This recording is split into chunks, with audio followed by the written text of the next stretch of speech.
My name's Janet Grigger, and I live in Edinburgh. I've had type 1 diabetes since I was 8, and I work part-time in the local Gaelic school. My connection with Diabetes UK goes way back 45 years when my parents took out a lifelong subscription to the charity then, to make sure that I always had that way into support, which was I'm very grateful to them for. What's been keeping you going over the last year? Last year I did the 1 million step challenge, and also this year I just did the coast to coast cycle challenge as well, so that's been a big help. It was quite a tricky year for me because I got diagnosed with another autoimmune condition, so it's a case of trying to keep going as much as I can and getting out for nice long walks and runs.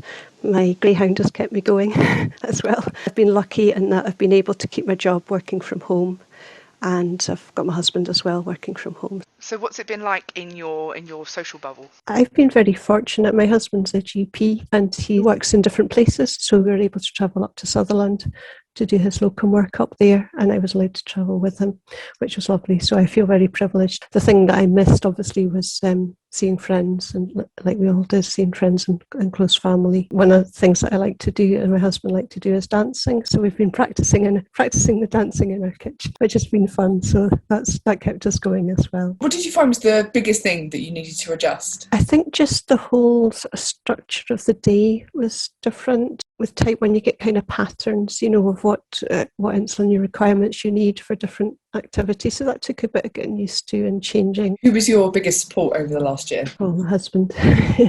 He's great. It's been a GP again. I've got in-house help, so all the time, and he's always very supportive. Did you feel like you got support, or at least some information over the last year from Diabetes UK? I look at the forum. They have the Diabetes UK forum, so if I've got queries that I put in there and see what other people think. I think that's really helpful, and that's been a really helpful thing during the step challenge, was meeting other people through Diabetes UK, facilitated by their Facebook group with the step challenge. I've met other people with all types of diabetes, which has been really good. It's been fascinating to find out about how people manage the different aspects of the condition. So tell me a bit about that online community. What was that like? I'm not really a social media person, so it was quite new for me. But I thought, well, it's the sort of thing where you can meet up with others, and there's some people in the group that are really encouraging for everybody, which is lovely.